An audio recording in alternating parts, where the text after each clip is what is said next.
जब श्रीनाथ जी गोवर्धन से 500 वर्ष पहले चल करके नाथद द्वार में विराजमान हो गए, उदयपुर के पास, बीच में रुकते रुकते आए ठाकुर जी जगह जगह, तो रसोई घर निर्माण हो रहा था।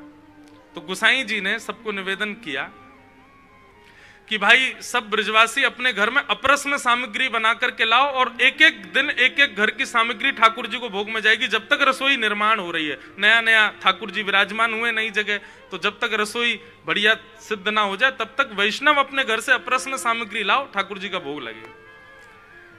तो एक दिन एक वैष्णव की सेवा आ गई। अब वो बेचारा इतना गरीब था कि उसके घर में सामग्री नहीं। अच्छा, ठाकुर जी को इतनी ऐसे तो कटोरी में सामग्री थोड़ी जाती है, पूरे बड़े बड़े महाराज भगोना भर के सामग्री जाती, और श्रीनाथ जी को जो भोग लगता वही भोग फिर सारे वैष्णवों में बंटता। उसके यहां सेवा तो थी नहीं, सामग्री नहीं थी, ना धन था।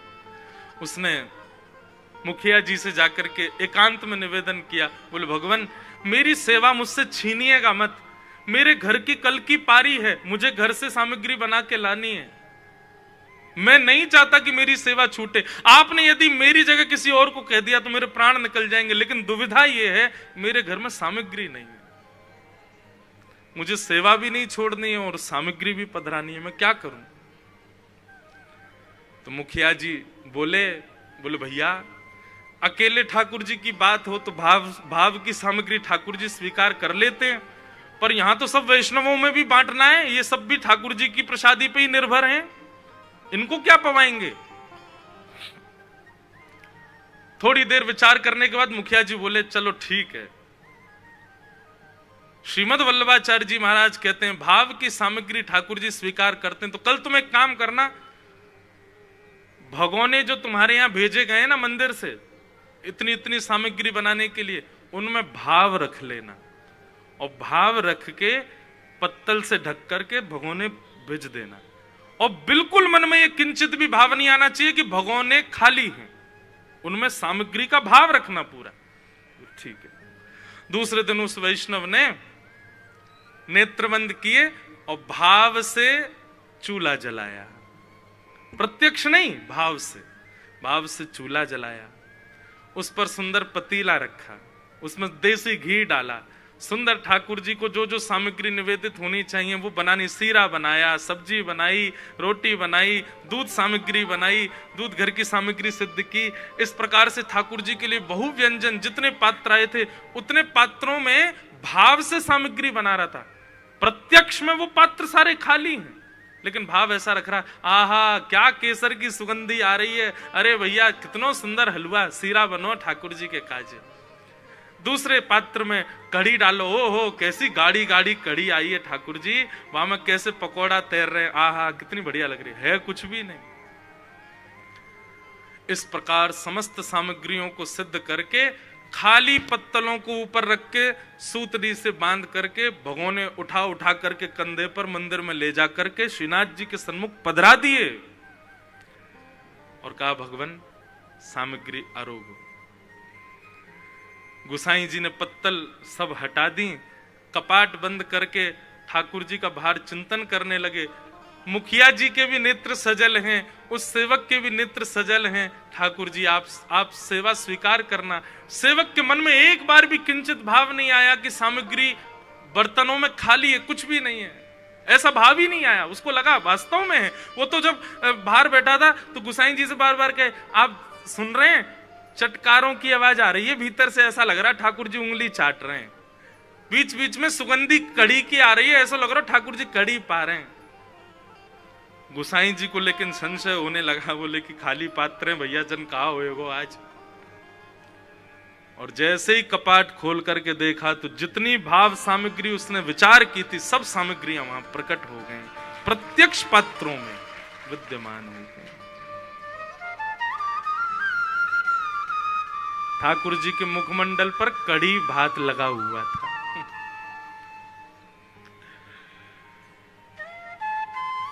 यह है अर्चन भक्ति।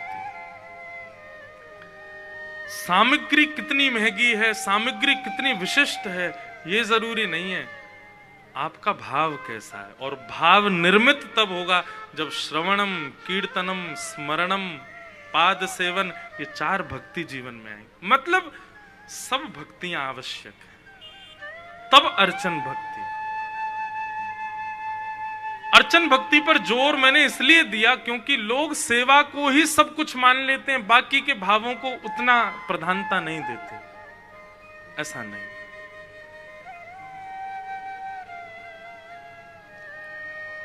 बाकी की भक्तियां पुष्ट नहीं होंगी तो सेवा करना केवल एक पाषाण की सेवा है, केवल एक धातु की सेवा आप कर रहे हो, ऐसा माना जाएगा। भाव प्रधान। तो कौन सी भक्ति है? अर्चन भक्ति। अर्चन भक्ति की आचार्य द्वारिका में कौन है? सत्यभामा।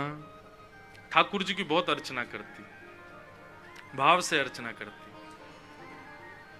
एक दिन स्वर्ग के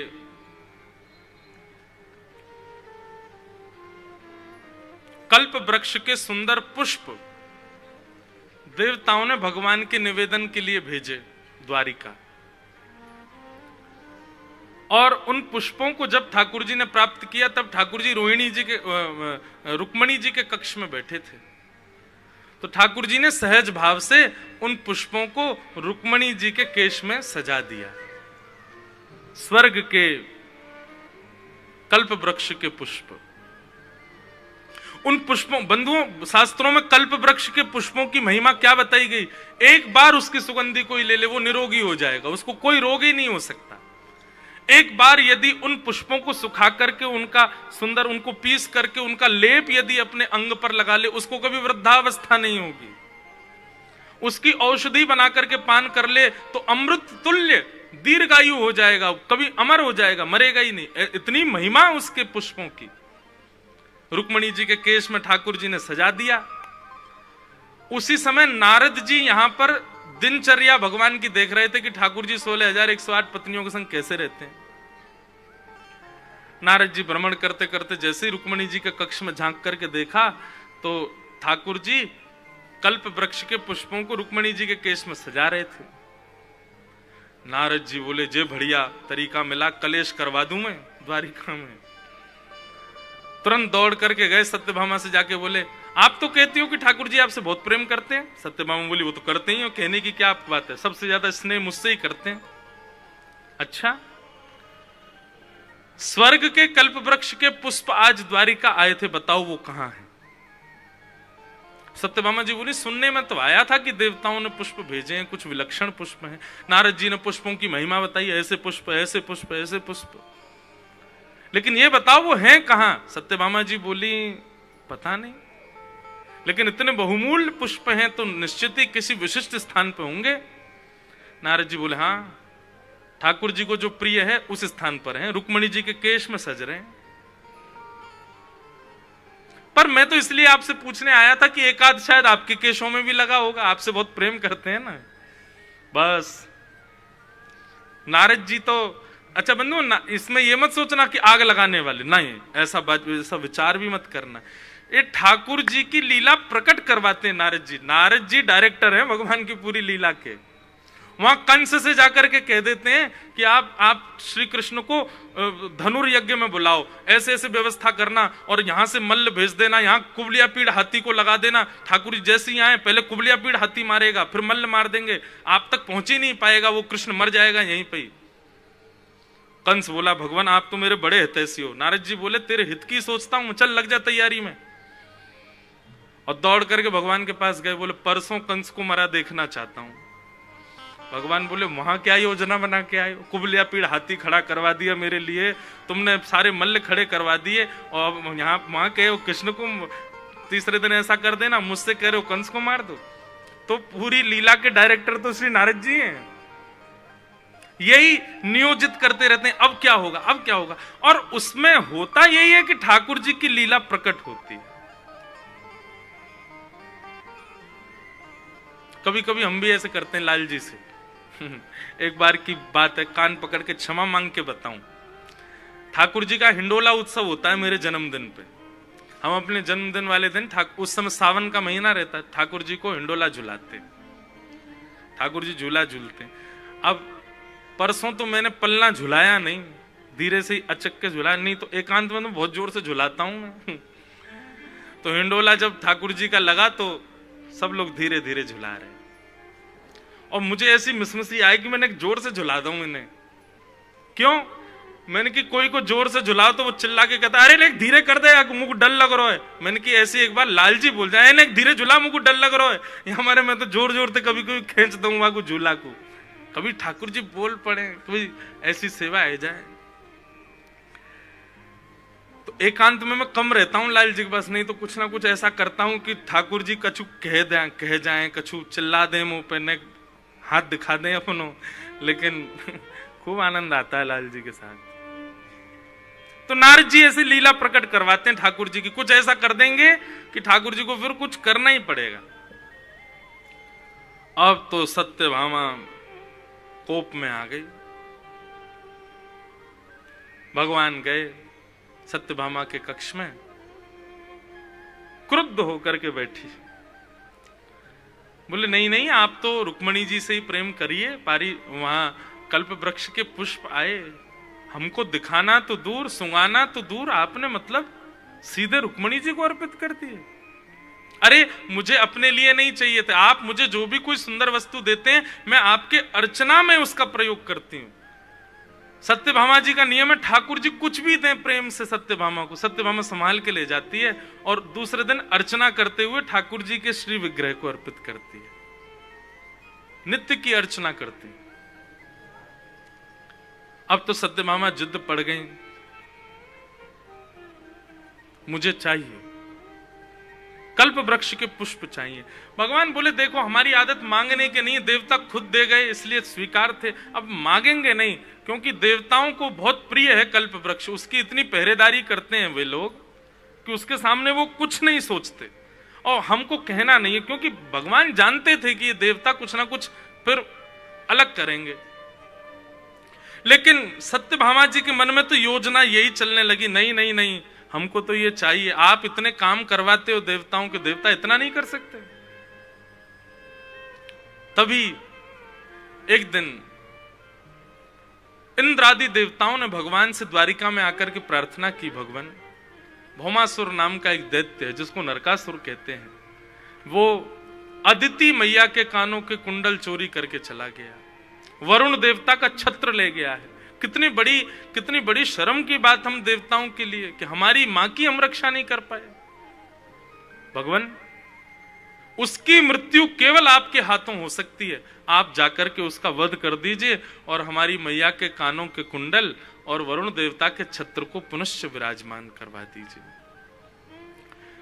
ठाकुर जी कुछ कहते उससे पहले सत्यभामा जी बोली हाँ ठीक है, आप लोग निश्चिंत हो जाओ, ठाकुर जी जाएंगे भौमासुर का वध करेंगे, आपका ही कार्य सिद्ध होगा। भगवान देखते रहे, बोले कि मुझे नहीं बोलने दिया, उससे पहले ही हाँ कर दी।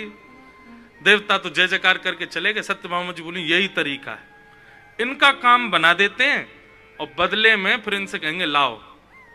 और अब तो पुष्प की इच्छा नहीं, अब तो पूरा वृक्ष ही चाहिए हमको द्वारिका में, ताकि आपकी नित्य अर्चना अब कमल से नहीं, अब गुलाब से नहीं, अब बाकी के पुष्पों से नहीं, अब तो कल्प वृक्ष के पुष्प से ही होगी, क्योंकि मैंने सुना है उस पुष्प में बड़े गुण हैं। ठाकुर जी बोले भौमासुर मरेगा नहीं। बोले क्यों नहीं मरेगा? ठाकुर जी बोले बस नहीं मरेगा, कुछ बात है उसके पीछे, लेकिन संभव तुम ही करवा सकती हो। और सत्यभामा को संग लेकर के भगवान भौमासुर से युद्ध करने के लिए गए। भगवान ने भूमि को यह वचन दिया था कि वो भौमासुर को नहीं मारेंगे, भूमि का बेटा है भौमासुर, और वचन देते हुए यह कहा था जब तक तुम नहीं कहोगे तब तक नहीं मारेंगे। और वही भूमि का अंश सत्यभामा के रूप में आया है, वही भूमि भूदेवी है सत्यभामा। आज जब भगवान भौमासुर से युद्ध कर रहे थे तो उसको मार नहीं रहे, उससे बच रहे थे, तो रथ में खड़ी हुई सत्यभामा ठाकुर जी से बोली ठाकुर जी आप इससे बच क्यों रहे, मार दीजिए इस दुष्ट को। भगवान बोले वचन पूर्ण हो गया, आपने भूमि के रूप में हमसे कहा था कि मेरे पुत्र को कभी मारना नहीं, आप भूमि ही सत्यभामा के रूप में आई हैं, अब मैं इसका वध करूंगा। और भगवान ने भौमासुर को मार दिया।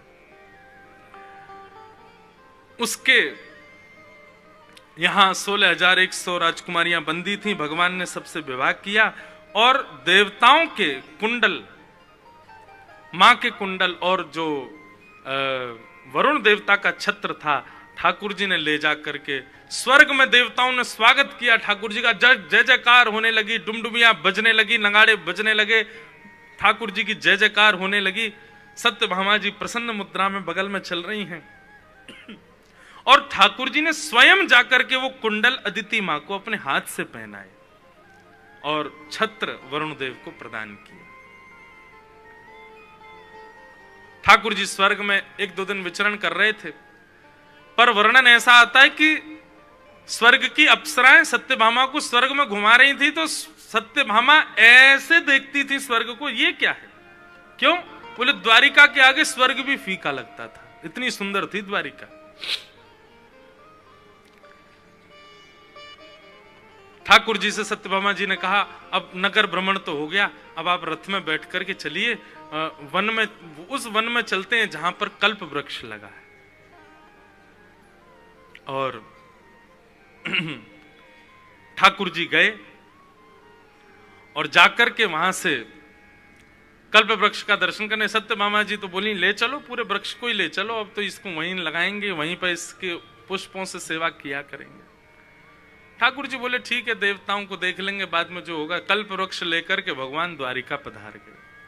इंद्र को जब ये बात पता चली कि ठाकुर जी कल्प वृक्ष ले गए हमारा, इंद्र ने पूरी सभा बुलाई और नवग्रह बैठे सामने आकर के।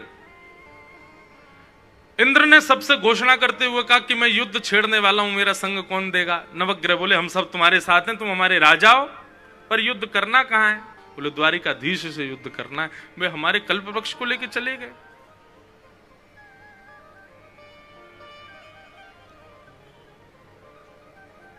सूर्य पीछे हो गए,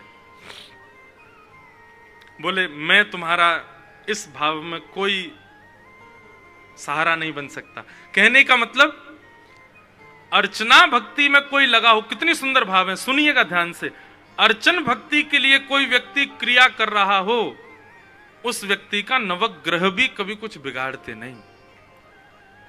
सत्यभामा जी के इस भाव पर इंद्र कुपित होकर के युद्ध करना चाहता, पर नवग्रहों ने अपने हाथ पीछे कर लिए। वरुण देवता से कहा, बोले आप चलिए। बोले नहीं महाराज, क्षमा करो, ठाकुर जी से युद्ध करने की बात है, हम नहीं जाएंगे। चंद्रमा से कहा, आप चलो। चंद्रमा बोले, तुमको पता है ठाकुर जी मेरे कौन लगते हैं? बोले कौन? बोले मेरे जीजा जी हैं वो। क्यों? समुद्र से लक्ष्मी प्रकट हुई, समुद्र से मैं प्रकट हुआ हूं, लक्ष्मी मेरी बहन है। पूज्य जगन्नाथपुरी वाले महाराज जी विराज रहे हैं।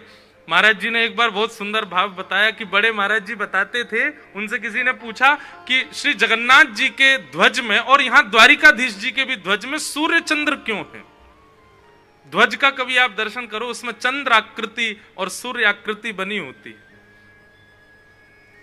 इसका एक भाव तो यह है कि पूरे विश्व को प्रकाशित ये दोनों करते हैं और इन दोनों को प्रकाशित ठाकुर जी करते हैं, इसलिए ठाकुर जी इनको पूरे विश्व के प्रकाश के लिए ध्वजा में धारण करते हैं। लेकिन महाराज जी ने एक बहुत सुंदर भाव बताया, विनोद का भाव, कि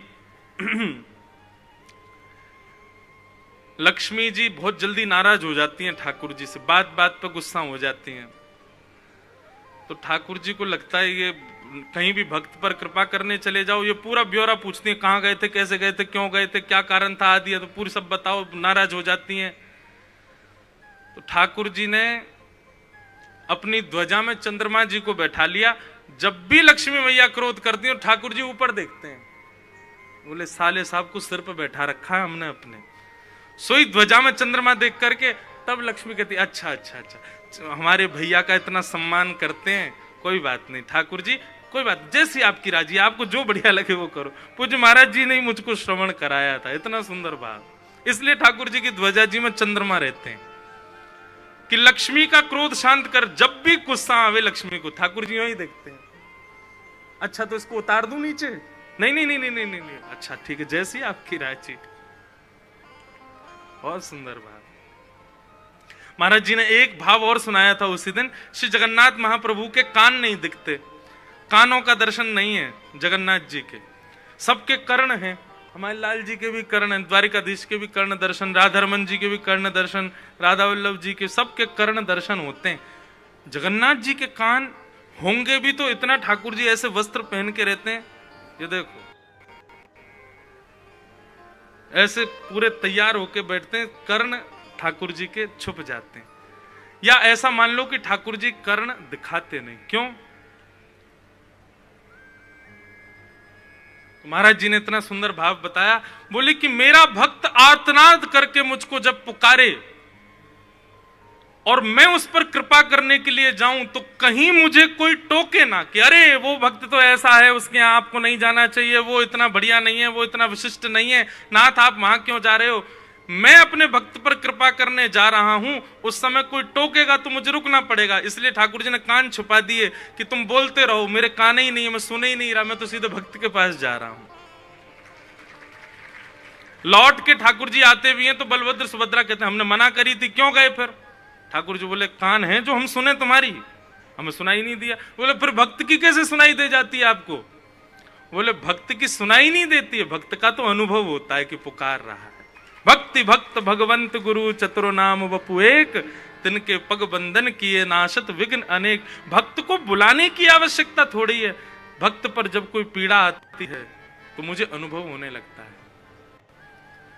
मुझे अंदर से आभास हो जाता है कि मुझे पुकार रहा है,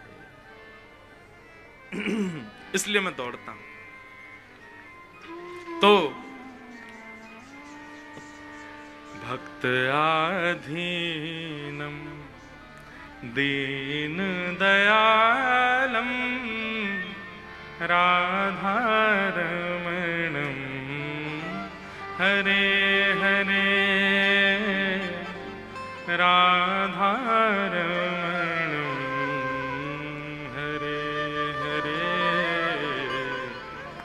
ब्रज जन प्रियतम बाल मुकुंदम राधारमणम हरे हरे राधारमणम अहम भक्त पराधीन। तो चंद्रमा ने भी मना कर दिया, मैं भी तुम्हारी सहायता नहीं करूंगा। सारे नवग्रहों ने मना कर दिया। इंद्र के साथ दो लोग गए, एक का नाम मुझे याद नहीं, एक गया था इंद्र का बेटा जयंत। 3 लोग गए भगवान से युद्ध करने।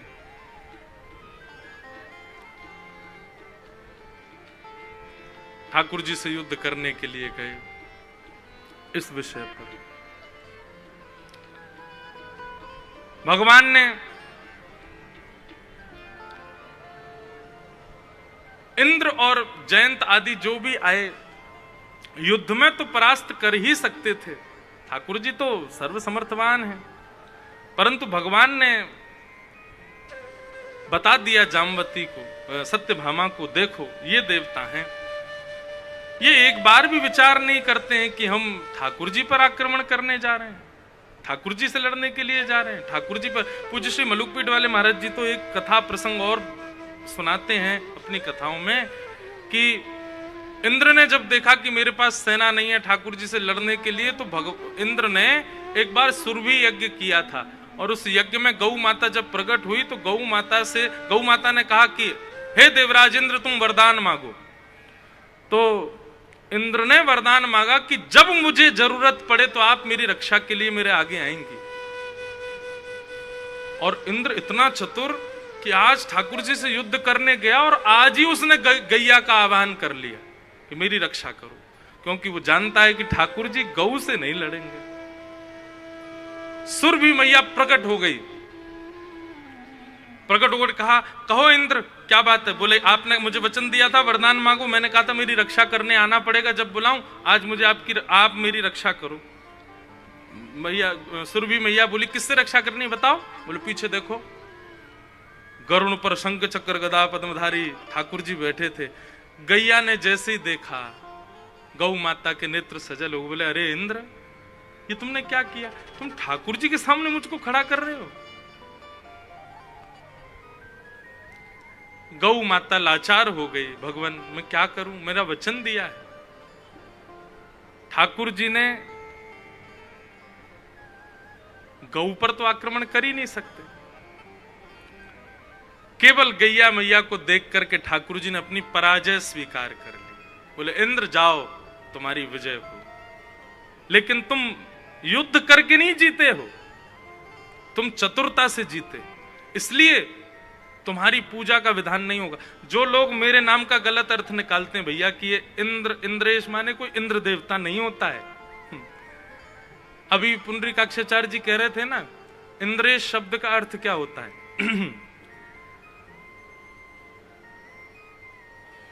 इंद्र के मान का जिन्होंने अपने नख पर गिरिराज धारण करके मर्दन किया, उनका नाम है इंद्रेश भगवान। जो इंद्र के ईश हैं, और गिरिराज जी को धारण इंद्र के मान के मर्दन के लिए किया, इसीलिए श्री गिरधर लाल जी का नाम ही इंद्रेश है। इसलिए वो कह के गए कि आपका नाम तो जन्म से ही ठाकुर जी के नाम पर रख दिया गया था। कई लोग बोल देते हैं कि आप इंद्र हो, इंद्र देवता हो। इंद्र नहीं है भैया, और हैं भी नहीं कुछ, बस ठाकुर जी से नाम संबंध है। ठाकुर जी के ही नाम होते हैं सबके, देवताओं के नाम थोड़ी होते हैं हमारे। तो इस प्रकार भगवान ने सत्यभामा जी की अर्चन भक्ति को पुष्ट करने के लिए स्वर्ग के उस वृक्ष को लाकर के द्वारिका में विराजमान किया। एक